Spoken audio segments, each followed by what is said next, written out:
जय श्री कृष्णा, राधे राधे। आप सभी भक्तों का आपके अपने YouTube चैनल श्री कृष्ण दीवानी में हार्दिक स्वागत है। आज आप सुन रहे हैं पौष मास महात्म्य के 12वें दिन की कथा। इस कथा में आप सुन रहे हैं द्रौपदी के पूर्व जन्म का वृत्तांत।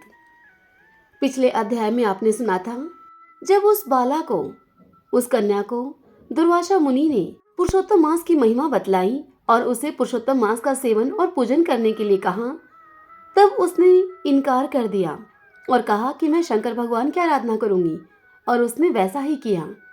जब उसने भगवान शंकर की उग्र तपस्या की, तब भगवान शंकर ने उसको दर्शन दिए और उससे वरदान मांगने के लिए कहा। तब उस कन्या ने भगवान शंकर से कहा कि मुझे आप पति दीजिए, और उसने इस प्रकार 5 बार कहा। तब भगवान शंकर ने कहा कि इस जन्म में तो नहीं, किंतु अगले जन्म में तुम 5 पतियों वाली होगी। और उससे कहा कि दुर्वासा मेरा ही रूप है। तुमने उन मुनिवर का तिरस्कार किया है। यदि दुर्वासा मुनि कोपायमान हो जाएं, क्रोधित हो जाएं, तो तीनों लोकों को जला देवें। तूने अत्यंत ब्रह्मा तेज का तिरस्कार किया है, और तूने भगवान के प्रिय पुरुषोत्तम मास का व्रत नहीं किया। जिस पुरुषोत्तम मास को भगवान श्री कृष्ण ने अपने संपूर्ण ऐश्वर्य सौंप दिए हैं। हे बाले, मैं, ब्रह्मा आदि देवता और नारद आदि तपस्वी भी जिन श्री भगवान की आज्ञा को टाल नहीं सकते, तूने उनको नहीं पूजा है और उनका अनादर किया है, इसलिए अब तेरे 5 पति होंगे। हे बाले, जो पुरुषोत्तम मास की निंदा करता है वह तो घोर नरक में जाता है। उसके विपरीत कभी भी उसकी भलाई नहीं हो सकती। जो पुरुषोत्तम के भगत हैं, वह पुत्र पौत्र और धन से युक्त हैं। इस लोक तथा परलोक की सिद्धि को वे प्राप्त करते हैं। हम सब देवता भी पुरुषोत्तम की सेवा करते हैं।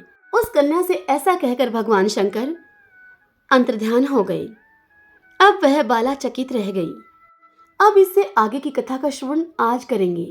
तो आइए सर्वप्रथम मेरे साथ भगवान का स्मरण करते हुए बोलिए, ओम सूर्याय नमो नमः, ओम नमो नारायण, ओम नमो नारायण। शंकर जी के वहां से चले जाने के बाद वह बालिका हतकांति होकर, श्वास पर श्वास लेती हुई भयभीत होकर अब अपनी आंखों में आंसू लाकर रोने लगी। इस प्रकार दुख से बहुत सा काल उसका व्यतीत हो गया। फिर वह तपस्विनी भी बलवान काल के वश में हो गई। तब उस समय बड़े धर्मात्मा राजा द्रुपद ने एक उत्तम यज्ञ किया। उसके यज्ञ कुंड में से एक कन्या उत्पन्न हुई। वह मेधावी ऋषि की कन्या दूसरे जन्म में राजा द्रुपद की पुत्री द्रौपदी के नाम से संसार में विख्यात हुई। तब यह राजा द्रुपद के स्वयंवर में मछली के बींधने पर अर्जुन को मिली। हे नारद, पुरुषोत्तम का अनादर करने से दुष्ट दुशासन ने इस द्रौपदी के बालों को पकड़कर खींचा, परंतु उस समय वह बारंबार मेरे नामों को याद करने लगी।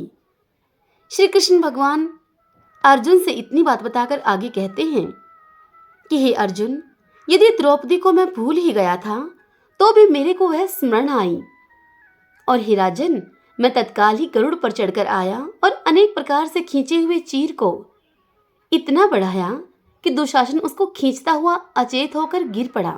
सदैव वह द्रौपदी मेरे से स्नेह करने वाली और पतिव्रता को पुरुषोत्तम मास के अनादर से मैंने भी उसको त्याग दिया था।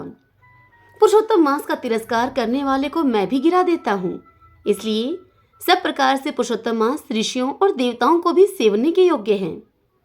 फिर मनुष्यों को तो अत्यंत ही मनोवांछित फल देने वाला है, इसलिए आने वाले पुरुषोत्तम मास की तुम आराधना करो।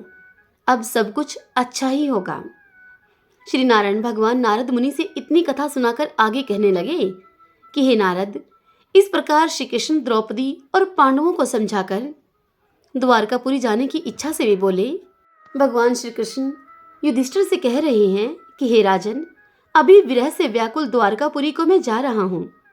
ऐसा कहने पर भगवान प्रेम में मगन होकर पांडु पुत्रों को धीरे धीरे लौटाकर अपने द्वारकापुरी को चले गए।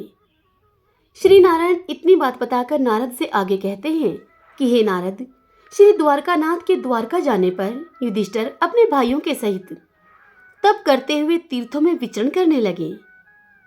श्री भगवान के प्रिय पुरुषोत्तम मास को मन में धारण करके और श्री कृष्ण का वचन स्मरण करके अपने भाइयों और द्रौपदी से वे बोले, अहो, आप सबने पुरुषोत्तम का महात्म्य सुना है। पुरुषोत्तम को बिना पूजे कोई भला कैसे सुखी रह सकता है? इस लोक में वही पूज्य, वही धन्य और वही श्रेष्ठ है जो अनेक प्रकार से भगवान पुरुषोत्तम को पूजता है।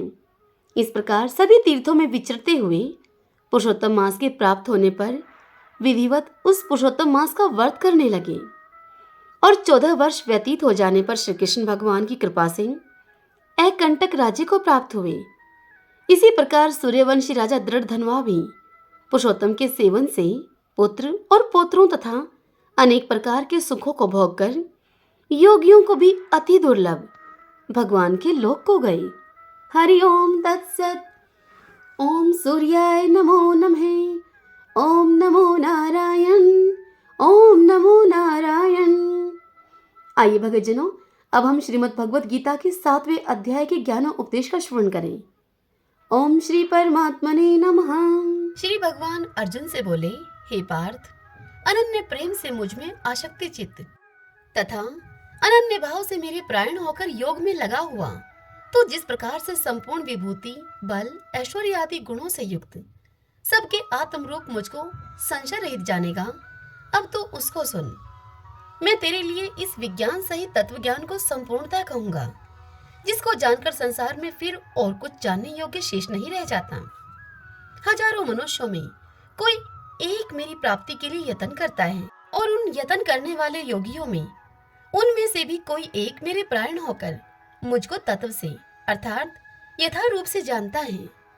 पृथ्वी, जल, अग्नि, वायु, आकाश, मन, बुद्धि और अहंकार भी इस प्रकार यह 8 प्रकार से विभाजित मेरी प्रकृति है। यह 8 प्रकार के भेदों वाली तो अपरा अर्थात मेरी जड़ प्रकृति है। और हे महाबाहो, इससे दूसरी को, जिससे यह संपूर्ण जगत धारण किया जाता है, मेरी जीव रूपा परा अर्थात चेतन प्रकृति जान। हे अर्जुन, तो ऐसा समझ कि संपूर्ण भूत इन दोनों प्रकृतियों से ही उत्पन्न होने वाले हैं, और मैं संपूर्ण जगत का प्रभव और प्रलय हूँ, अर्थात संपूर्ण जगत का मूल कारण हूँ। हे धनंजय, मुझसे भिन्न दूसरा कोई भी परम कारण नहीं है। यह संपूर्ण जगत सूत्र में सूत्र के मणियों के सदृश मुझ में गुथा हुआ है। हे अर्जुन, मैं जल में रस हूँ, चंद्रमा और सूर्य में प्रकाश हूँ, संपूर्ण वेदों में ओमकार हूँ, आकाश में शब्द और पुरुषों में पुरुषता हूँ। मैं पृथ्वी में पवित्र, गंध और अग्नि में तेज हूँ, तथा संपूर्ण भूतों में मैं उनका जीवन हूँ, और तपस्वियों में मैं तप हूँ।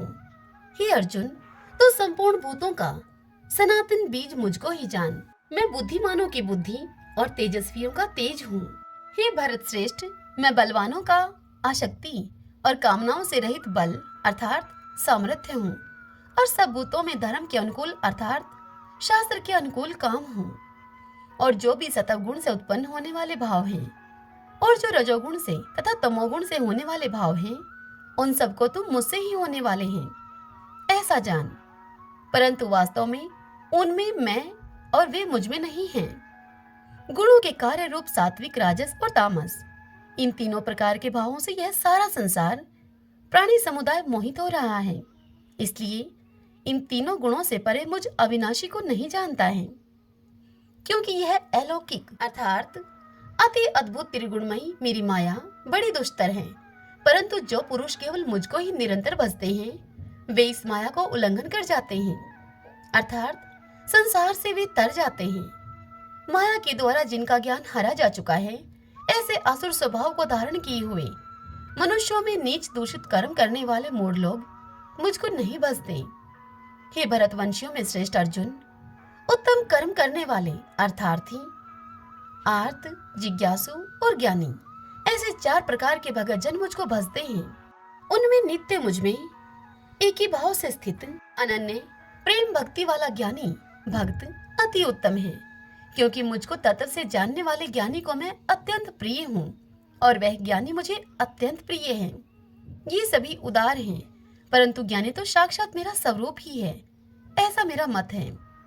क्योंकि वह मदगत मन बुद्धि वाला ज्ञानी भक्त अति उत्तम गति स्वरूप मुझ में ही अच्छी प्रकार स्थित है।